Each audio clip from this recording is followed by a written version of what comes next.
La iglesia de Filadelfia nos proporciona el ejemplo de la iglesia paciente. El ejercicio y el entrenamiento de la paciencia es su llamado especial y la perfección de la paciencia su recompensa.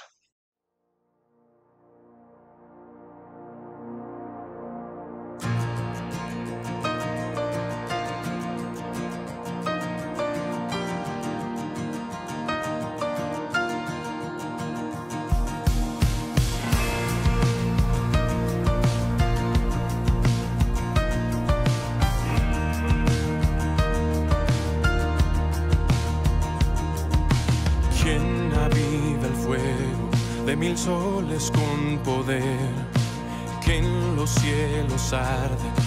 Nadie como Él, nuestro Dios.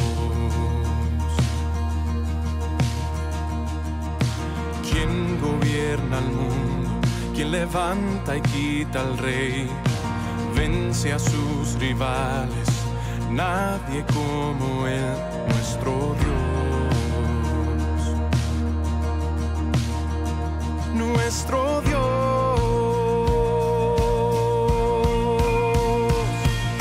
Santo, solo tú eres santo, sin igual en gloria. Santo Dios.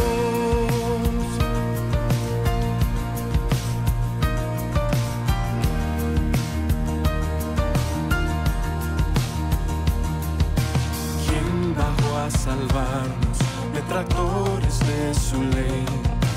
En su amor nos llama, nadie como Él, nuestro Dios. Nuestro Dios. Santo, solo tú eres santo, sin igual en gloria, incomparable, digno. Solo tú eres digno, solo a ti adoramos, Santo Dios.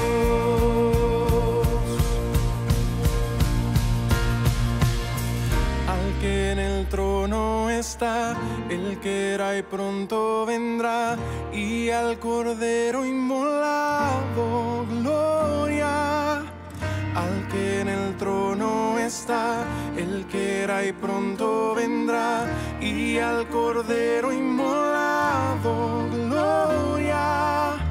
Al que en el trono está, el que era y pronto vendrá, y al Cordero inmolado, gloria. Santo, solo tú eres santo, sin igual en gloria, incomparable, digno. Solo tú eres digno, solo a ti adoramos, Santo Dios.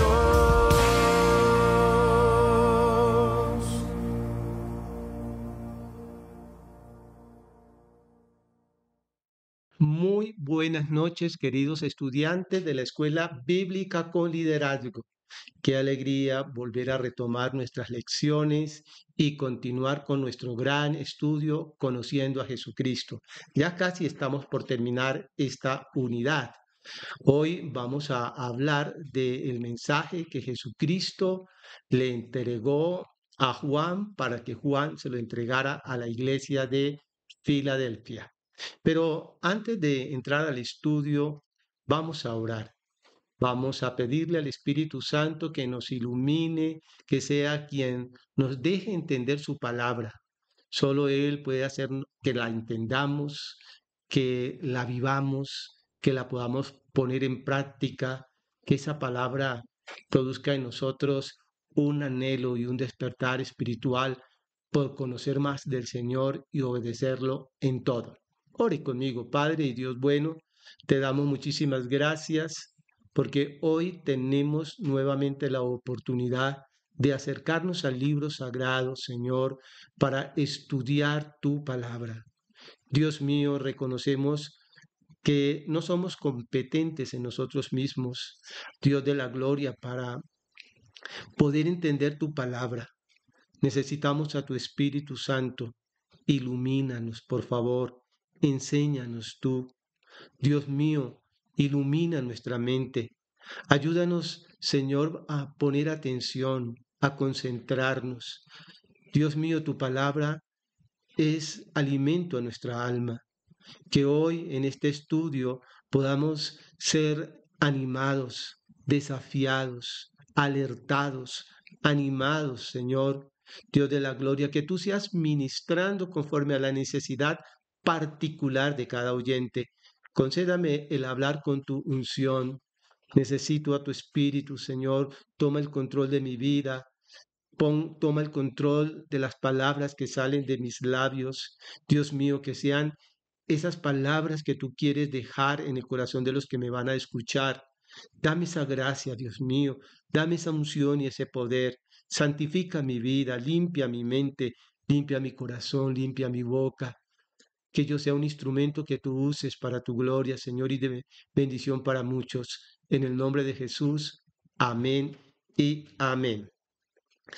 Bien, mis queridos hermanos, vamos a estar entonces muy concentrados en este estudio porque hoy entramos en el mensaje número 6, que es para la iglesia de Filadelfia. Y el texto lo encontramos en Apocalipsis capítulo 3, del versículo 7 hasta el versículo 12. Amén. Busquen en su Biblia, tengan su Biblia, por favor, porque seguramente usted va a querer subrayar algo especial que quiere luego recordar, algo que Dios le está ministrando en su corazón. Entonces, tenga la Biblia en su mano. Bien, no se distraiga. Pídele al Señor que lo ayude. Dígale, Señor, ayúdame a no distraerme. Dígale, Señor, ayúdame a poner atención. Busquemos a Dios, aún para estas cosas, para estos detalles. Necesitamos que el Espíritu Santo nos ayude. Dice la Escritura, escribe al ángel de la iglesia en Filadelfia. Esto dice el santo, el verdadero, el que tiene la llave de David, el que abre y ninguno cierra, y cierra y ninguno abre. Yo conozco tus obras, por eso he puesto delante de ti una puerta abierta, la cual nadie puede cerrar, pues aunque tienes poca fuerza, has guardado mi palabra y no has negado mi nombre. De la sinagoga de Satanás, de los que dicen ser judíos y no lo son, sino que mienten, te daré algunos. Yo haré que vengan y se postren a tus pies, reconociendo que yo te he amado. Por cuanto has guardado la palabra de mi paciencia, yo también te guardaré de la hora de la prueba que ha de venir sobre el mundo entero para probar a los que habitan sobre la tierra.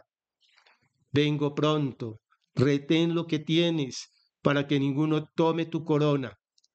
Al vencedor, yo lo haré columna en el templo de mi Dios y nunca más saldrá de allí. Escribiré sobre él el nombre de mi Dios y el nombre de la ciudad de mi Dios, la nueva Jerusalén, la cual desciende del cielo con mi Dios y mi nombre nuevo. Hasta ahí la lectura. Amén. Gloria a Dios.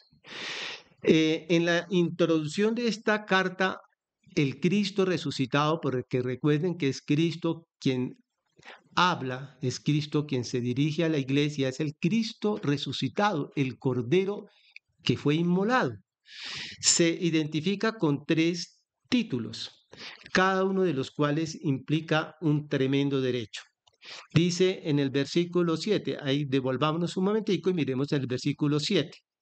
Entonces dice, esto dice el santo. En todo el Antiguo Testamento, Dios Padre, Dios es el Santo.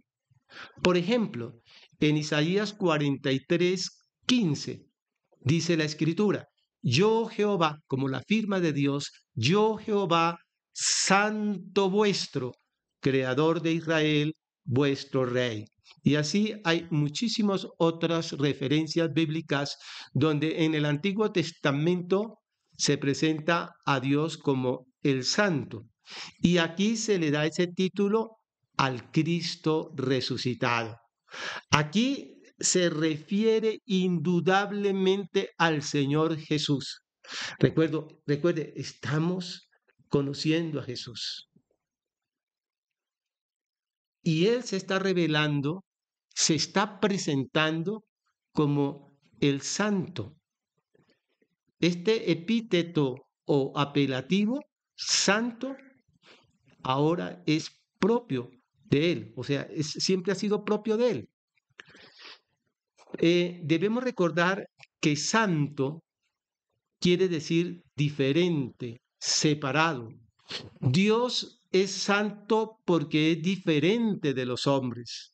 Tiene esa cualidad de ser que le pertenece exclusivamente a Él. Decir que Jesucristo es santo es decir que Él participa del ser de Dios. Tenga presente, querido estudiante, y usted que me está viendo a esta hora, que Jesús está hablando a la iglesia y se presenta como el santo, y no solamente el santo, sino el que es verdadero.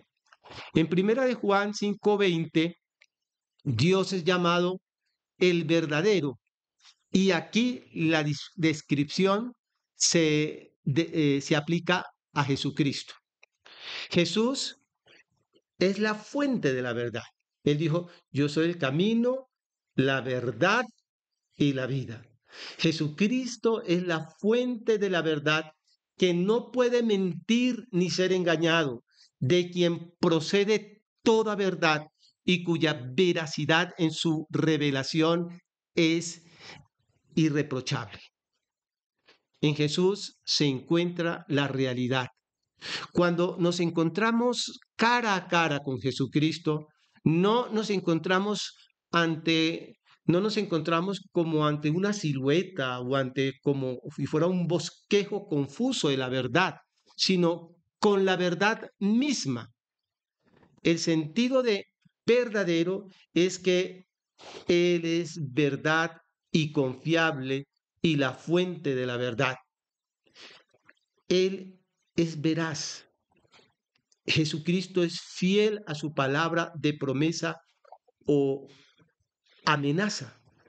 O sea, cuando Jesús hace una promesa o cuando hace una amenaza o cuando advierte o amenaza, eso es verdad. O sea, Dios es fiel a su palabra. Cristo es llamado, por lo tanto, el santo y el verdadero. O más bien, Cristo se identifica como el santo y el verdadero. Estos apelativos no solo es apropiado para el Salvador, para Jesucristo, sino que es muy adecuado para cuando se dirige a nuestras iglesias. Él está hablándonos y por algo nos está diciendo o nos está recordando o nos está informando de que Él es el santo y el verdadero. Y es que nuestra impresión de lo que se nos dice dependerá a menudo, muchas veces, de nuestra idea del carácter de aquel de quien se dirige a nosotros. Por ejemplo, no es lo mismo que una persona que no conozco, que no sé quién es, me dé una orden a recibir la orden de mis padres, a quien conozco, a quien sé que le debo respeto, de mi maestro, del pastor, de quien conozco el testimonio de ellos. Ahora, el Señor nos está diciendo: yo les estoy hablando, yo soy Jesucristo el resucitado, yo soy el inmolado de Dios, pero soy santo también y soy el verdadero. Por lo tanto, eso demanda de nosotros solemnidad y nos demanda respeto, donde debemos entonces como que reaccionar y poner atención con devoción, porque es Dios quien nos está hablando, se está dirigiendo a nosotros, se dirige hacia nosotros el Santo Redentor.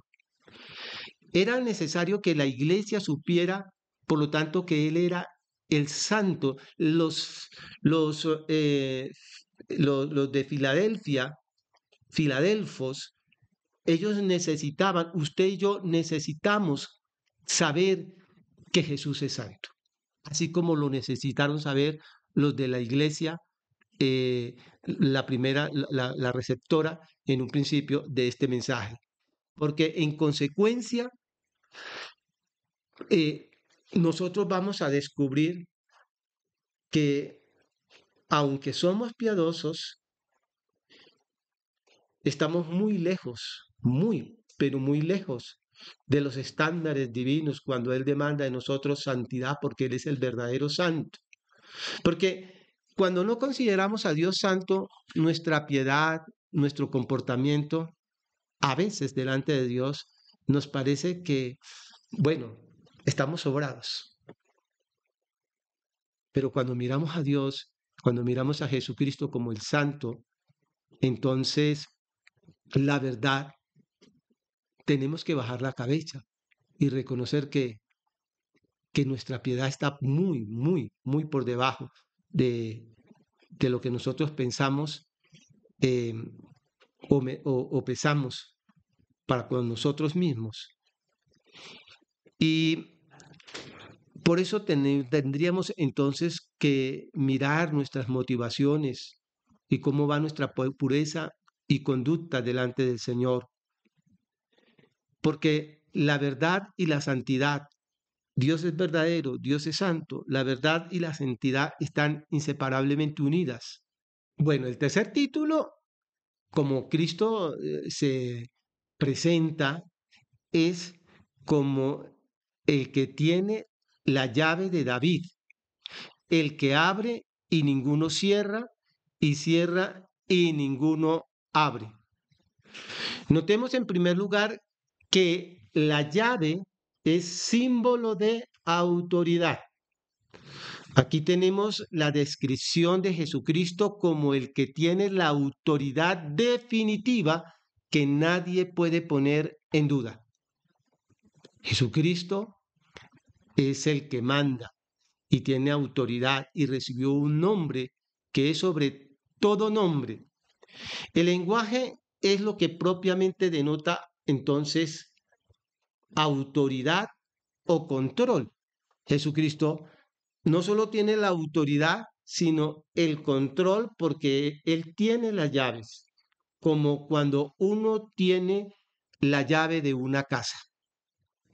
Y el significado aquí es que, así como David, porque dice el que tiene la llave de David, así como David es representado como el rey de Israel que reside en un palacio, así también el que tenía la llave de ese palacio tenía autoridad real. Jesucristo es el que abre la puerta y nadie cierra. Él tiene el poder de admitir a cualquiera o de excluir a cualquiera. Él es soberano. Aplicado entonces aquí al Salvador como rey, esto significa que en su reino Él tiene el control absoluto con respecto a la admisión o exclusión de cualquiera. Él dijo, yo soy el camino, la verdad y la vida. Él tiene las llaves para el reino. Él puede prescribir los términos. Él puede invitar a quien Él elija. Él puede excluir a aquellos que, según su criterio, no deben ser admitidos. Y sabemos que en Él no hay injusticia, en Él no hay despropósitos, pero Él es soberano. y Él ya ha determinado que la manera de llegar a Dios es a través de Él. El reino del Evangelio y el reino de los cielos están a disposición de Cristo. Él puede cerrar contra quien quiera, puede abrir para quien quiera. Si Él cierra, nadie puede abrir. Si Él abre, nadie puede cerrar. Sus determinaciones son todas firmes y nadie puede revocarlas. Ahora, no por ello vamos a estar pensando en un Dios arbitrario, tirano, pero todo lo que Él hace no puede ser impedido. Él es el que tiene toda la autoridad y la soberanía para hacerlo. Así que la iglesia de Filadelfia estaba llamada a reconocer que Jesucristo controla igualmente la vida después de la muerte y la liberación de quien Él quiere y que puede proveer o negar el acceso a la nueva Jerusalén. Porque luego, más adelante, al terminar el mensaje, Él nos estará hablando acerca de ese privilegio de los que tienen acceso a estar allí. Pasemos al versículo 8. Yo conozco tus obras, por eso he puesto delante de ti una puerta abierta, la cual nadie puede cerrar, pues aunque tienes pocas fuerzas, has guardado mi palabra y no has negado mi nombre. Dice, yo conozco tus obras. Yo conozco tus obras. Nos debería hacer temblar y reaccionar estas palabras. Claro, las sabemos, pero no las meditamos y no encontramos que eso es además una advertencia. Dice, yo conozco tus obras, y que es una fórmula común con las que se introducen todas las epístolas, perdón, a todas las cartas o epístolas a las 7 iglesias. Y tiene como objeto inculcarnos o inculcarles a las iglesias cuando fueron escritas al principio, pero para todos tiene como propósito inculcarnos ahora que nosotros estamos escuchando el mensaje profundamente la convicción de que Él conoce íntimamente todo lo que hacemos, lo que hacía la iglesia en aquel tiempo de cuando se escribió, como hoy en día.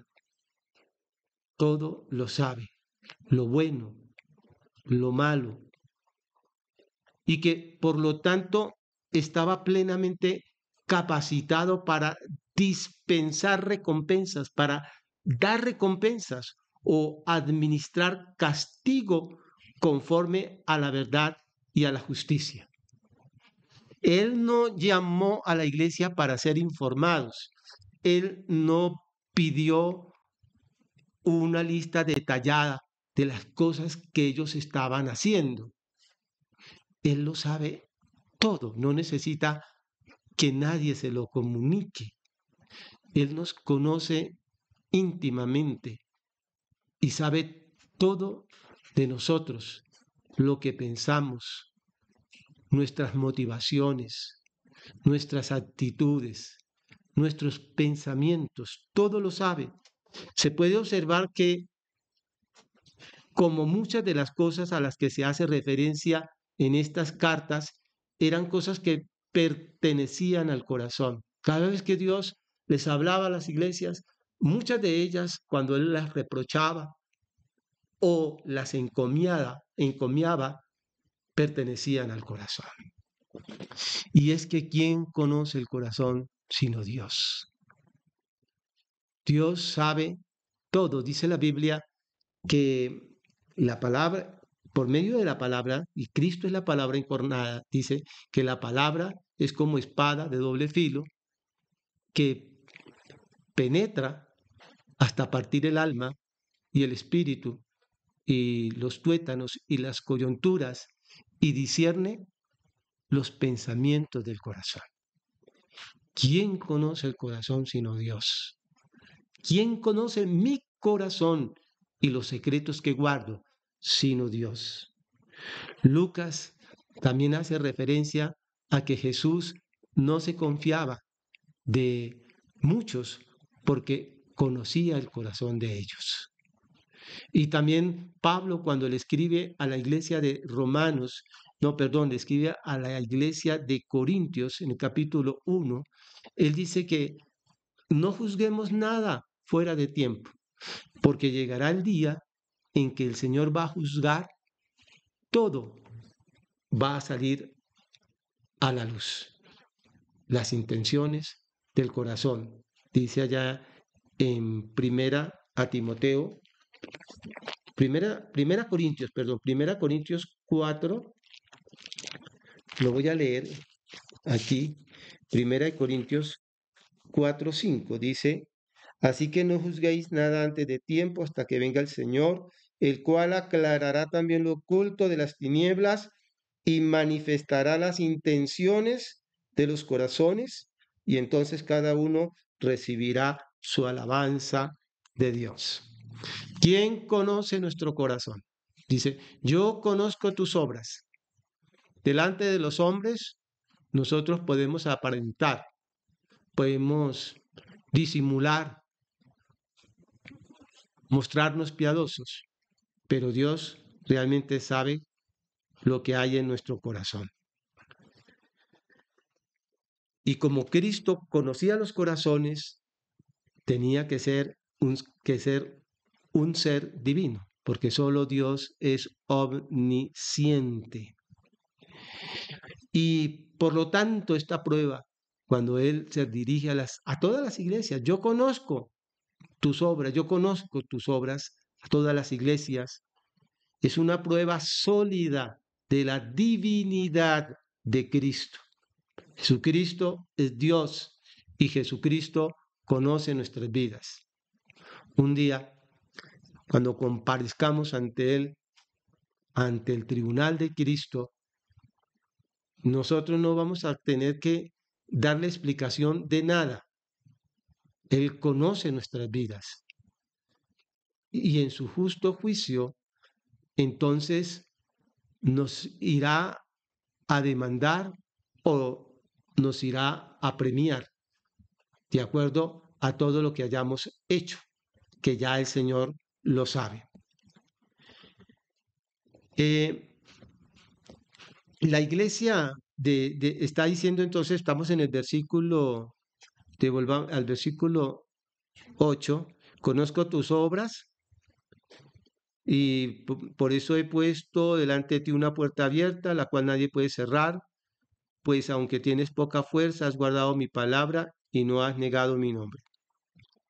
Ahora, algo que Dios conocía de la iglesia de Filadelfia, porque si usted ya descubrió, es la única, a esta iglesia por lo menos no se le reprocha nada. O sea, Dios todo de ella lo está encomiando, la está felicitando, y muy especialmente por su paciencia, porque ella tuvo paciencia en las pruebas. Por eso en la introducción hablábamos de cómo esta iglesia era conocida por su paciencia. Y es muy probable que el Señor, cuando habla acerca de sus obras, cuando Él habla de las obras de los filadelfos, se refiera entonces a su labor en la predicación y propagación del Evangelio, y que Cristo no solo conocía y observaba, sino también aprobaba. O sea, qué bonito encontrar el beneplácito, qué bonito encontrar de parte de Dios que nos está felicitando o aprobando lo que estamos haciendo. No solamente nos debe llenar de preocupación para corregir nuestros actos al saber que Dios nos está viendo, sino también debe llenarnos de una alegría el saber que Él aprueba muchas de las cosas que nosotros hacemos. Eso que está de acuerdo a sus demandas, a lo que Él pide de nosotros. Y por eso el Señor les prometía libertad para seguir adelante y éxito en las labores que ellos estaban haciendo bajo la noción de una puerta abierta. Ahora, Cuando Él dice que nadie puede cerrarlas, dice, por eso he puesto delante de ti una puerta abierta, de modo que esta idea nos puede hacer pensar que no hay adversarios, no hay oposición que pueda impedir que nosotros continuemos haciendo las cosas que Dios nos ha mandado. El enemigo o los adversarios no pueden impedir el éxito de la iglesia, el éxito de los hijos de Dios que han decidido en su corazón obedecer a Dios. Y entonces la pregunta aquí vendría a ser, ¿qué significa esa puerta abierta? He aquí he puesto delante de ti una puerta abierta. Bueno, refiriéndose conforme a lo que le dijo en el versículo anterior, ¿no? Que Él es el que tiene las llaves, una puerta que Él abre, nadie la cierra. Y con esa autoridad, Jesús está diciendo, yo pongo delante de ustedes una puerta abierta. Y la puerta abierta aquí evidentemente se refiere al disfrute de algún privilegio u honor, porque no está muy claro, pero la mayoría de los estudiosos de la Biblia coinciden que probablemente significa aquí una buena oportunidad para el esfuerzo misionero a pesar de la hostilidad judía, que a pesar de la oposición, las puertas para pregonar el Evangelio se estarían abiertas para ellos. Ahora, Filadelfia era una ciudad, en un principio, un centro de difusión de la lengua y de la cultura o de las letras griegas, en una tierra pacífica, y lo hacían por medios pacíficos. Y eso es lo que el Cristo resucitado quiere decir cuando habla acerca de una puerta abierta, pues ya es algo familiarizado para él, ya es como un lenguaje que ellos asimilan muy bien por las experiencias, pues para ellos ellos tenían una puerta abierta para, para divulgar la cultura griega y las letras griegas. Ahora Dios les está diciendo, yo les abro una puerta para que ya no ahora sean, em, para que difundan la cultura griega, sino para que evangelicen, para que las buenas noticias lleguen a muchas personas. Entonces, siglos antes, se le había dado a Filadelfia una puerta abierta para que extendiera las ideas griegas en las tierras del más allá, y ahora se le presentaba otra oportunidad misionera, y esta por parte de Dios, por parte de Jesucristo. Y esta misión, pues, de hecho, es más gloriosa, la de llevar el mensaje del amor de Jesucristo a los que no lo conocían. De aquí surgen dos cosas que podríamos nosotros tener en cuenta. Hay una puerta abierta de oportunidad misionera delante de cualquier cristiano sin necesidad de ir a ultratumbas, sin cruzar el océano, sin pasar las fronteras a buscarla. Allí donde quiera esté un creyente que ha guardado la palabra de Dios, la pureza de la doctrina, se le abre una puerta abierta para que afecte a las personas que están en su entorno, esos con los que usted tiene a diario comunicación. Entonces, no necesita pedirle a Dios que lo envíe a tierras extrañas, porque donde quiera esté el creyente, el verdadero Hijo de Dios tendrá una oportunidad para ganar a otros para el Señor Jesucristo. Entonces lo podemos hacer en el hogar, lo podemos hacer con el vecindario, lo podemos hacer en el lugar donde trabajamos, bueno, donde Dios nos envíe, ahí tendremos oportunidades. El usar la puerta de las oportunidades es al mismo tiempo nuestro privilegio y nuestra responsabilidad.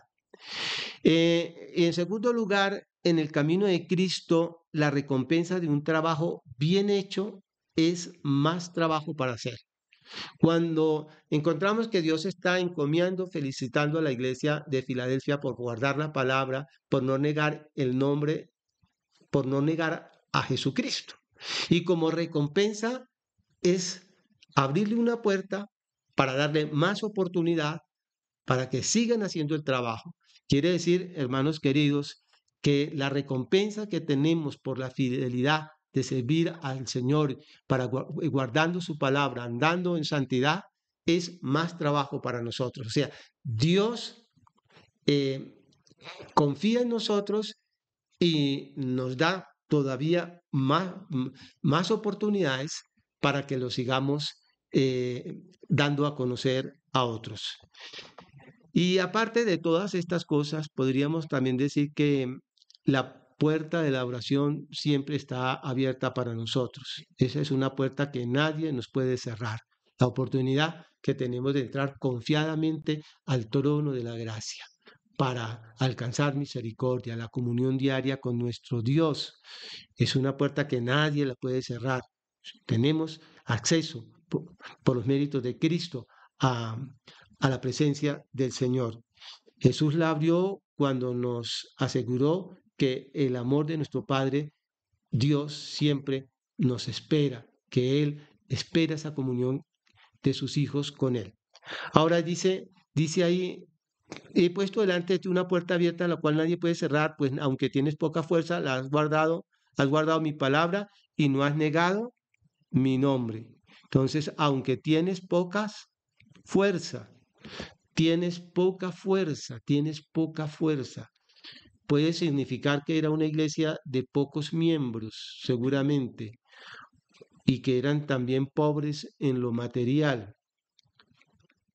Y en la vista de los hombres, esta iglesia parecía quizá insignificante, mientras que la iglesia en Sardis parecía ser fuerte y viva. Algunas veces nosotros miramos más los números, miramos más la economía de la iglesia, miramos más el bolsillo de los que se congregan, pero el Señor resalta de la iglesia de que es una iglesia que tiene poca fuerza, una iglesia seguramente no tan conocida, y dice, pero lo que sí sobresale de esta iglesia, que aunque tiene poca fuerza y tiene pocos recursos, es que ha guardado mi palabra. Qué importante, hermanos, guardar la palabra de Dios, guardar la doctrina de la fe. La misión de cada creyente, la misión de cada iglesia es mantener esa doctrina pura, porque hoy difícilmente, hermanos, se predica la palabra tal y como está revelada en las Escrituras. Debemos de guardar la palabra como también los preceptos para una vida santa. Ciertamente el mundo es, la sociedad va evolucionando, los tiempos son diferentes, pero la palabra de Dios permanece para siempre y nos corresponde a nosotros ser salvaguardadores de esa palabra, hermanos, siendo celosos por ella, guardándola. Y dice, y no has negado mi nombre, y ninguna tentación te ha inducido a apostatar de la profesión del Evangelio. Hoy, que Dios en su gracia conserve un remanente de hombres y de mujeres llenos del Espíritu Santo, iglesias que guardan la palabra de Dios, que no nieguen al Señor, que no permita que sus congregaciones se mundanalicen. Y dice, y no has negado mi nombre. Cuando los cristianos, en el tiempo cuando se escribe esta carta, estaban siendo perseguidos y hostigados por los judíos. Muchos de ellos creían que eran el pueblo de Dios y pensaban que no había salvación fuera de ellos. Y muchos cristianos fueron llevados ante los magistrados paganos y fueron perseguidos y se les exigía que renunciaran al nombre de Cristo y los repudiaron de manera pública, pero ellos no negaron el nombre del Señor. Es posible que en medio de las persecuciones que asolaron a los primeros cristianos, esos miembros de la iglesia de Filadelfia hubieran sido convocados a juicio de ese tipo y no hubieran y se hubieran pues mantenido con firmeza, manteniendo su testimonio sin negar al Señor Jesucristo. Que Dios en medio de las persecuciones, de la oposición, de la hostigación, nos mantenga a todos, hermanos, firmes, dando testimonio del Señor, sin negar su nombre. Versículo 9, de la sinagoga de Satanás, de los que dicen ser judíos y no lo son, sino que mienten, te daré algunos, yo haré que vengan y se postren a tus pies, reconociendo que yo te he amado. Los que pretendían entonces ser el pueblo escogido de Dios, aunque en realidad eran sinagoga de Satanás, ellos en algún momento que se habían levantado contra la iglesia de Filadelfia, se verían obligados a admitir que esos menospreciados, como ellos los veían, esos cristianos, eran en realidad la grey, el pueblo escogido. Parece, según este versículo, que los esfuerzos que se habían hecho para inducirlos a renunciar al nombre de Cristo habían sido hechos por aquellos que profesaban ser judíos, aunque manifestaban el espíritu de Satanás. Sí, pero dice la Biblia, dice Jesucristo, que de algunos de ellos tal vez iban a reconocer y llegarían a reconocer a Jesucristo como el Mesías prometido, como el pueblo, a los seguidores de Jesucristo que harían parte del pueblo de Dios. Versículo 10. Por cuanto has guardado la palabra de mi paciencia, yo también te guardaré de la hora de la prueba que ha de venir sobre el mundo entero para probar a los que habitan sobre la tierra. Algunas personas estudiosos de la Escritura interpretan este versículo dándole el significado, primero aquí el versículo 9, refiriéndose a la versículo 10 estamos, ¿no? Por cuanto has guardado la palabra de mi paciencia. Aquí algunos interpretan palabras de paciencia, es decir, mi orden de que tengas paciencia. Otros creen que se refiere a la enseñanza respecto a la paciencia de Cristo. Bueno, las dos ideas se combinan en el pensamiento de que Cristo nos anima a ser pacientes como Él fue paciente en la prueba. Cuando mantenemos la verdad de Dios viviéndola delante de los hombres, Jesucristo nos guarda de la hora de la prueba. Dice, te guardaré de la hora de la prueba.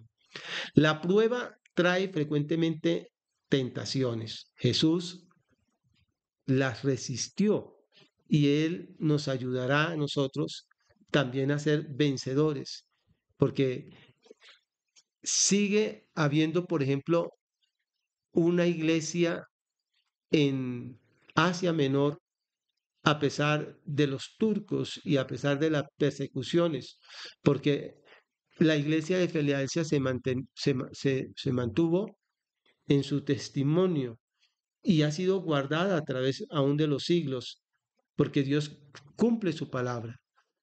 El que guarda la palabra de Dios es guardado por Dios mismo. Es un juego de palabras, pero Dios está prometiendo guardarnos si nosotros guardamos su palabra.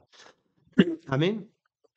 Cristo hace aquí la descripción, por lo tanto, de un acontecimiento futuro, cuando está diciendo aquí que yo también te guardaré de la hora de la prueba que ha de venir. Entonces se refiere a un evento futuro aquí. Y que por un tiempo breve somete a prueba al mundo entero. Y debe referirse entonces al tiempo de la tribulación. el periodo de 7 años antes de que el reino terrenal de Cristo sea consumado y que se caracterizará por la descarga de la ira divina en juicios expresados como sellos, trompetas, la ira de Dios, las copas. Eso está claramente descrito en todo el Apocalipsis y en la segunda mitad se denomina la gran tribulación y se identifica como periodo de tiempo. Este periodo entonces corresponde a la 70ª semana de Daniel, el tiempo de angustia para Jacob. Dice, vengo pronto, retén lo que tienes para que ninguno tome tu corona. He aquí, yo vengo pronto. Esto es una exhortación de Jesús, diciéndole a la iglesia, vengo pronto. Es como una advertencia para que todos estén listos para recibirlo con gozo. He aquí yo vengo pronto. Pensemos en quien está hablando. Yo vengo pronto. Yo. O sea, Jesucristo está ahí hablando de la majestad y el poder, porque Él vendrá nuevamente en su gloria. Hay dos cosas que, por ejemplo, cuando pensamos en la venida de Cristo, y es que no sabe que es segura y que no sabemos cuándo.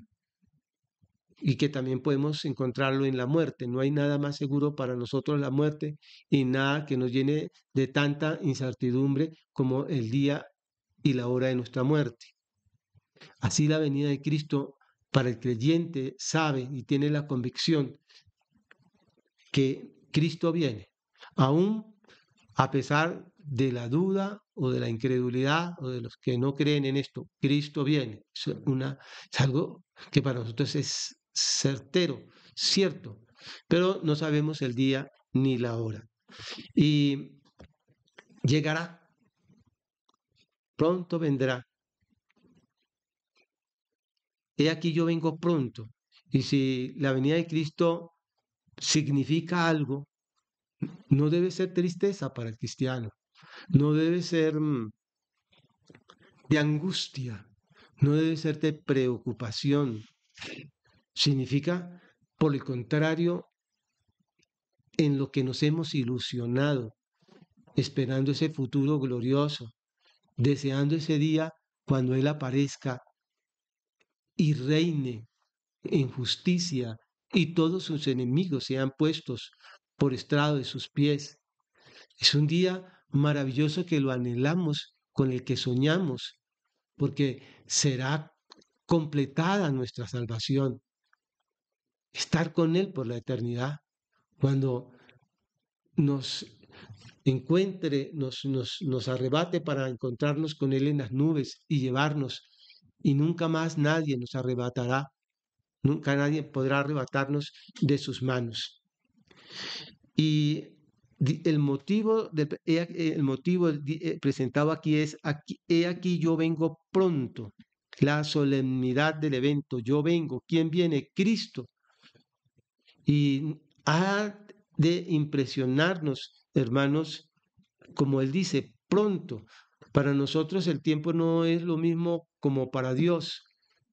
Para nosotros el tiempo lo medimos con el reloj, con el almanaque.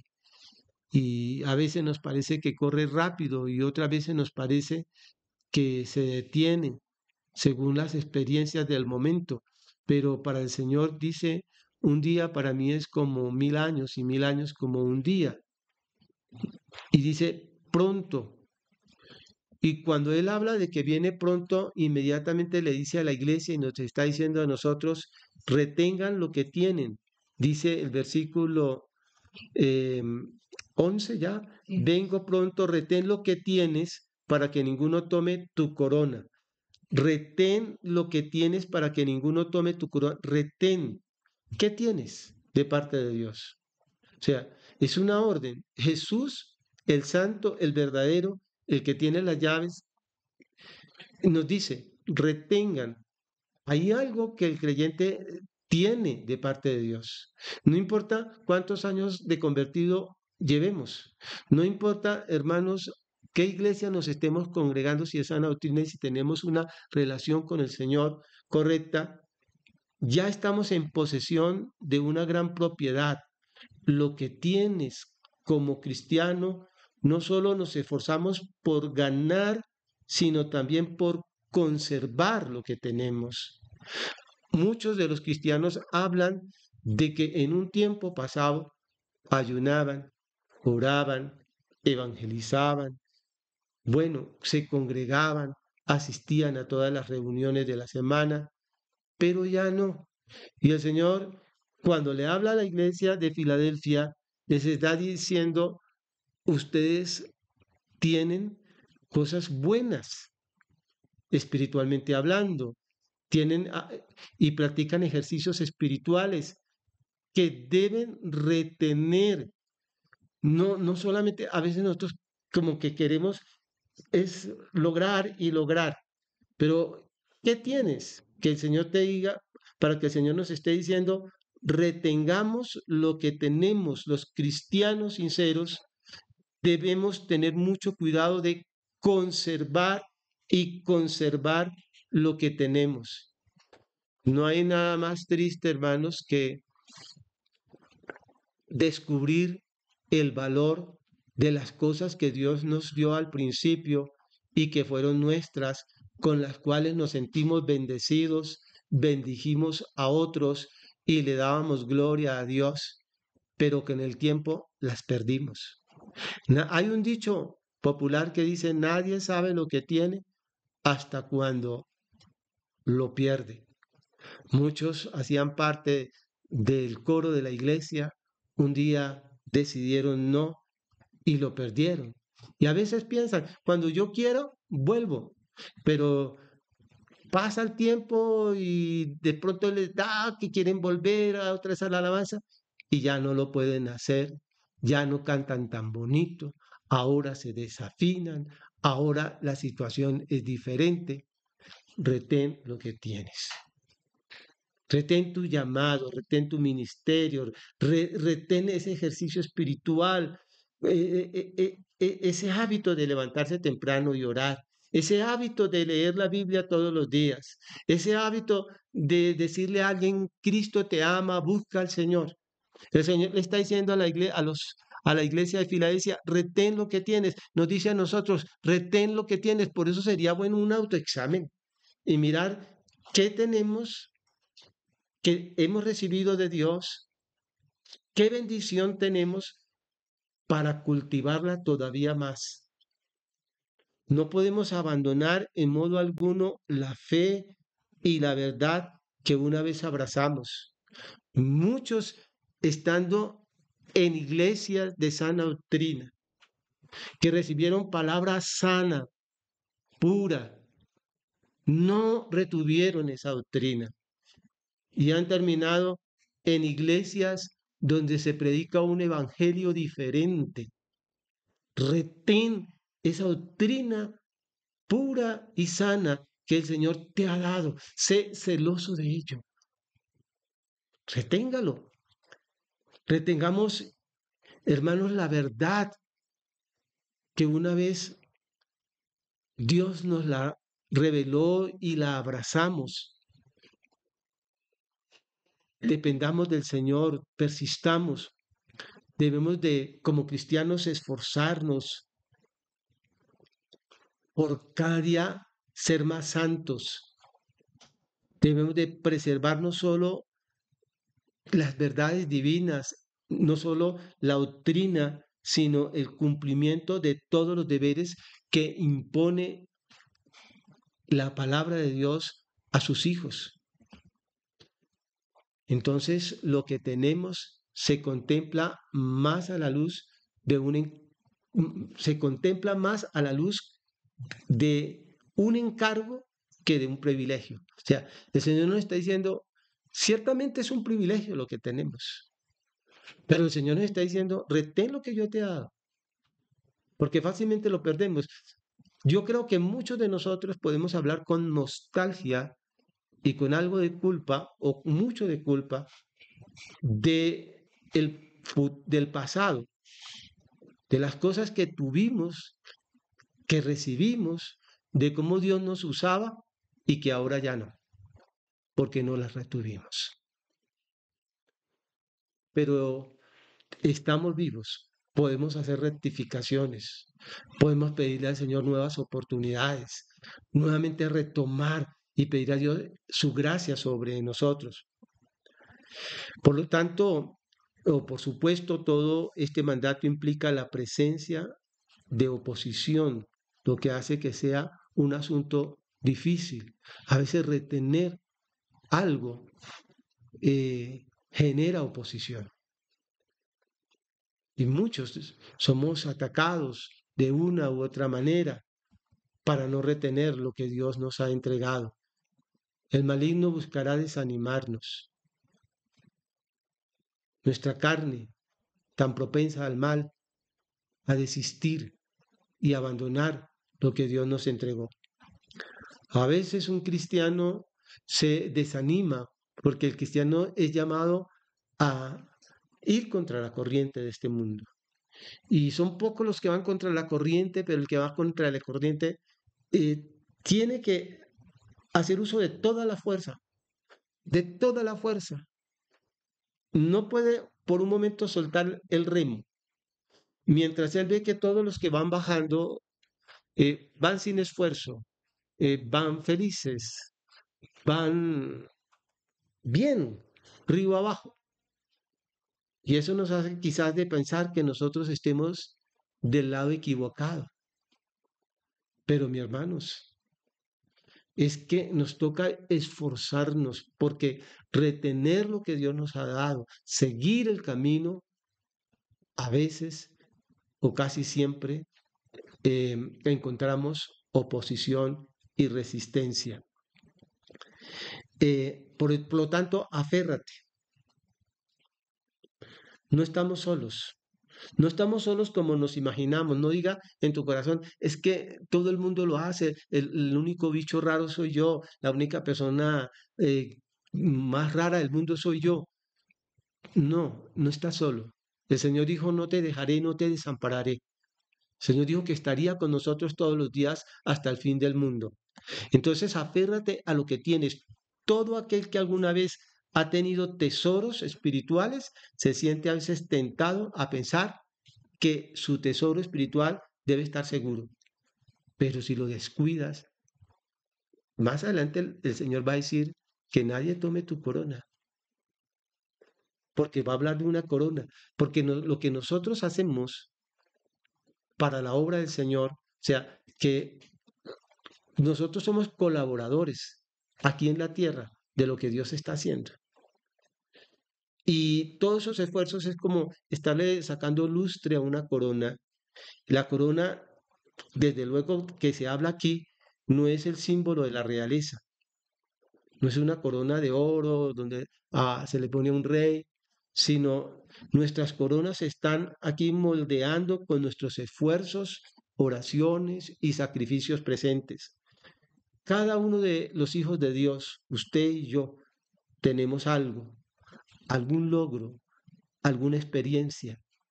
No importa cuán humilde sea, pero es una corona, es un trabajo, es algo que más adelante el Señor nos va a recompensar.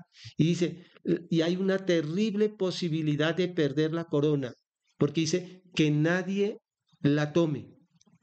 Retén tu corona. El sentido bíblico de tener es retener algo para poder usarlo y disfrutarlo. Ahora, si como hijo de Dios, como colaborador de su obra aquí en la tierra, por llevar una vida que le agrada al Señor de santidad, creyendo en sus promesas, tengo una corona, he de retenerla. He de retener esa corona. Tener algo y luego perderlo es peor que nunca haber tenido algo. Porque, mire, alguien que pierde una casa cuando la tuvo, es muy duro. Yo tuve la casa, tuve un carro. ¿Cuántas personas hablan así? Yo tuve una casa, yo tuve dinero, tuve un hogar. Yo tuve oportunidades. Fue mío, lo perdí. Ahora, tenemos una corona y no retenerla. Y es Jesús quien nos dice, retén tu corona, que nadie la tome. Porque aunque tenemos poca fuerza, dice, retén lo que tienes, o sea, procura que tu logro actual en la vida cristiana, aunque sea algo mínimo o rudimentario, se mantenga. No pierdas tu confianza, retén firme el principio de tu confianza. No pierdas tu confianza en el Señor, no pierda tu fe. Mírale, contémplale, espera, fortalécese en Él hasta el fin. Esperen en el Señor, porque si retenemos lo que tenemos, pues creceremos, hermanos. Pero si lo perdemos, muchos cristianos hablamos así. Algunas cosas yo he perdido, con las que tengo que hablar con nostalgia y decir, no retuve, no retuve esa bendición, no retuve esa responsabilidad, no retuve ese encargo, no retuve eso que Dios me entregó. Aférrate a lo que Dios ha dado en su evangelio, aférrate a Jesucristo, aférrate a la verdad, aférrate a su gracia. Usa con honestidad y con diligencia tus fuerzas, tu intelecto, para mantenerte firme en las grandes verdades del evangelio, en esos principios. Dile, Señor, yo me aferro a tu palabra.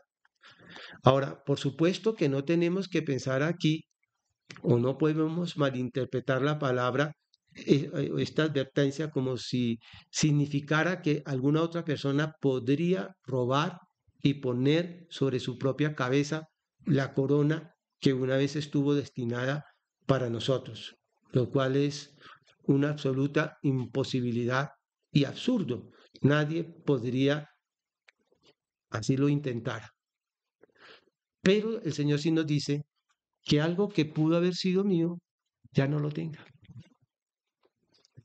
Por eso Él nos advierte, nadie debería descuidarse, ningún hijo de Dios. Deberíamos retener eso, hermanos, reténgalo. Cristo viene pronto. Ahora, dice, al vencedor hay algo para los vencedores. O sea, en todos los mensajes de la iglesia siempre se le habla a la iglesia que debe ser una iglesia victoriosa. Siempre se exhorta y se anima a los creyentes a vencer. En todas las 7 iglesias siempre se les dice al vencedor, al vencedor, al vencedor. Al vencedor yo lo haré columna en el templo de mi Dios y nunca más saldrá de allí. Escribiré sobre él el nombre de mi Dios y el nombre de la ciudad de mi Dios, la nueva Jerusalén, la cual desciende del cielo con mi Dios y mi nombre nuevo. Al que venciere, yo le haré columna en el templo de mi Dios. El término aquí, vencedor, evidentemente implica una lucha y un conflicto. ¿Sí o no? Tenemos que pelear la buena batalla de la fe, porque el Señor nos hace soñar con un premio. Nos está animando, nos está estimulando para que luchemos legítimamente y dice el que venciere. Entonces implica aquí un avance y un éxito diario de todos los días. Dice la Biblia, someteos pues a Dios, resistid al diablo y huirá de vosotros. Entonces hemos de vencer. El que vence, el que vence debe ser en la perseverancia, porque tenemos que cada día pedirle al Señor que nos ayude a mantenernos firmes con la mirada puesta en Él, que nos dé la victoria sobre las pruebas, que nos dé sabiduría para no equivocarnos, para hacer su santa voluntad. Entonces nos toca pelear la buena batalla de la fe, porque el que vence, el que permanece en Dios, ¿sí? No tanto el que empieza, sino que el que empieza tiene que terminar bien, porque retiene, porque mantiene su mirada puesta en Jesucristo todos los días. A ese conquistador, a ese vencedor, le dice, llegará a ser una columna del templo. Es una promesa para nosotros. Ahora, el Señor nos está estimulando con un premio, nos está animando, nos está haciendo ilusionar, nos está diciendo, vale la pena que peleemos esta buena batalla, vale la pena, hermanos, mantenernos perseverantes, constantes en la sana doctrina. Vale la pena, hermanos, no negar el nombre del Señor. Vale la pena guardar la doctrina y la pureza de la palabra. Porque a los vencedores, dice, lo haré una columna, la columna firme, lo haré columna en el templo de mi Dios. Y dice, y nunca más saldrá de allí. Una columna es un emblema natural de estabilidad y permanencia. Al que venciere. Esto es para todos los cristianos. Si usted piensa que el Señor tiene favoritos en su reino, se equivocó, porque Dios no hace acepción de personas. Y esta invitación también es para usted, como para mí, como para todos los cristianos. Al que venciere, ¿quién es? Pues a cualquier cristiano que venza.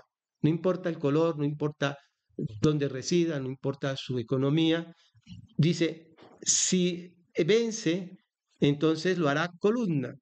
Quiere decir que los creyentes gozarán de un lugar inconmovible, porque es una columna que está ahí, que permanece, que está sosteniendo una estructura. Entonces gozarán de un lugar inconmovible, eterno y seguro en la presencia de Dios, dice, en su templo.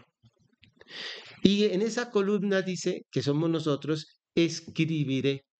Mire cómo el Señor nos anima, cómo el Señor nos despierta en nosotros como una ambición, como un deseo, como un anhelo, como diga, miren, esto es que yo les estoy, sean ustedes constantes, sean victoriosos, apártense del pecado, manténganse en la doctrina y yo escribiré, o sea, el nombre de mi Dios. En los tiempos bíblicos, el nombre de cada persona hablaba de su carácter y escribir su nombre sobre nosotros alude a imprimir su carácter en nosotros e identificarnos como personas que le pertenecen por toda la eternidad. Ahora, ahí mismo está hablando, dice, al vencedor yo le haré columna en el templo de mi Dios y nunca más saldrá de allí. Escribiré sobre él sobre él el nombre de mi Dios y el nombre de la ciudad de mi Dios, la Nueva Jerusalén. Entonces hay otro nombre que Dios va a escribir. No solamente es el nombre de Dios, sino también va a escribir el nombre, dice aquí, de la ciudad de mi Dios, la Nueva Jerusalén, que viene siendo como la capital del cielo, ¿sí? Y los residentes, o más bien, los vencedores, porque estamos hablando de los vencedores, siempre a los vencedores se les está haciendo promesas, siempre a los vencedores les está diciendo, ustedes vencen y este es el premio, ustedes vencen y esta es la recompensa, ustedes vencen y se les dará esto. Si yo venzo, el Señor me hará una columna, ¿sí? Ahí. Y escribirá el nombre de Dios, dice mi nombre, y además el nombre de la nueva Jerusalén, de la nueva Jerusalén, ¿sí? Lo que quiere decir que disfrutaremos de ciudadanía eterna en la patria celestial. Y también dice mi nombre nuevo, un nombre nuevo. Un nombre nuevo, o sea, vamos a conocer a Dios ya no como Yahvé, dice mi nombre nuevo. Tan pronto veamos a Cristo, todos los términos y expresiones que hayamos usado para referirnos a Él, porque está hablando Jesucristo, o sea, el nombre nuevo de Jesucristo. A Jesucristo lo hemos conocido y en esta unidad hemos hablado mucho de los nombres de Jesucristo, de sus epítetos, de cómo se le conoce, pero todavía no le hemos conocido como con un nombre que está reservado y que se nos va a revelar cuando estemos con Él. Sí somos vencedores, porque a los vencedores dice que de los vencedores, dice el versículo, dice ahí, escribiré sobre él el nombre de mi Dios y el nombre de la ciudad de mi Dios, la nueva Jerusalén, la cual desciende del cielo con mi Dios y mi nombre nuevo, y mi nombre nuevo. Entonces, lo que conocemos de Jesucristo, sus expresiones que hayamos usado para referirnos a Él y entender su esencia, palidecerán para, en comparación a la realidad de la que veremos, de la que en ese momento Dios nos haga ver. Él también nos dará un nombre nuevo, además, para nosotros, y eterno, mediante el cual lo conoceremos.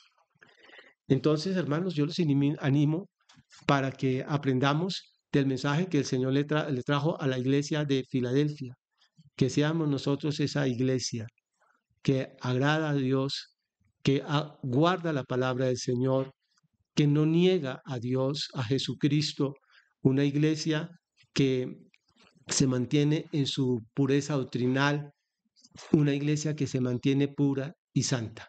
Oremos. Padre y Dios del cielo, te damos gracias porque eres bueno y misericordioso al hablarnos, Señor, Dios mío, y llegar a nuestro corazón, Padre, con tus exhortaciones, con tus promesas, con tu consuelo. Despierta nuestro espíritu para que reaccionemos, Señor, favorablemente y nos volvamos a ti de corazón. Dios mío, ayúdanos, danos un corazón de carne.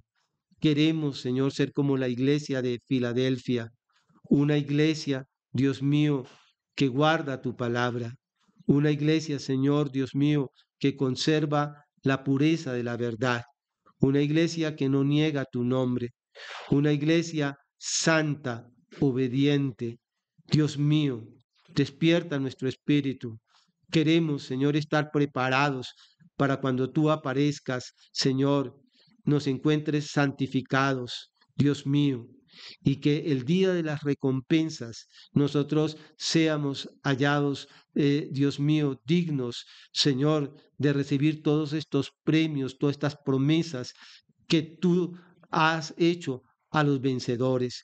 Queremos ser esos vencedores. Entendemos, Padre, que en nuestras fuerzas no lo podemos hacer, que nuestra propia carne está propensa al pecado, que, Dios mío, Satanás, Dios mío, es nuestro enemigo que trata y busca de apartarnos de ti, que el mundo, las personas también, Señor, buscan alejarnos de ti. Pero tú venciste a Satanás, Dios de la gloria, y ahora nuestras vidas están en ti, Dios del cielo. Y nuestra carne, Dios mío, está crucificada juntamente contigo. Y lo que tú, Señor, la victoria que tú alcanzaste en la cruz del Calvario y por la resurrección de los muertos, ahora, Señor, también es nuestra, porque nuestras vidas están en ti, Señor. Contigo somos más que vencedores. Contigo somos más que vencedores, Dios de la gloria. Enséñanos a depender, a permanecer en ti, Dios del cielo, a honrarte, a obedecerte, con la ayuda que da el Espíritu Santo, con el poder y la gracia tuya, Señor. Bendice a mi hermano, bendice a mi hermana. Te pido, Dios mío, que levantes a los que han caído. Te pido que levantes a aquellos que han vuelto atrás. Señor, despierta el espíritu de tus hijos. Levanta, Dios mío, redarguye de pecado. Trae un avivamiento a nuestro corazón. Dios bueno, Dios del cielo, nos volvemos a ti. Queremos retener todo lo que tú nos has dado. Y si alguno de nosotros, Señor, hemos perdido, Señor, algo de lo que tú nos has dado, algo que en algún momento tuvimos, Señor, Dios mío, y que lo hemos perdido, Dios de la gloria, queremos volverlo a retomar, Señor, las oraciones, la lectura de la palabra, Dios mío, el testimonio, la oración, Dios del cielo, Dios mío, el evangelizar. Dios Santo, enséñanos a retener todo eso, Padre, hasta el día que tú vengas por nosotros. Dios mío, a retener esa corona. Queremos, Señor Dios Santo, que cuando tú vengas, Señor, y tengamos que comparecer ante ti, oír de tus labios esa alabanza, bien, buen siervo y fiel. Sí, Dios mío, con tu ayuda, Señor, será posible. En el nombre de Jesús, amén y amén. Muchas gracias, mis hermanos. Dios los bendiga. Que pasen una muy buena noche. Para los que siguieron esta transmisión en vivo, usted que en cualquier momento nos está viendo, recuerde que todos los martes a las 7:30 estamos transmitiendo las lecciones de nuestro discipulado, conociendo a Jesucristo. Dios los bendiga.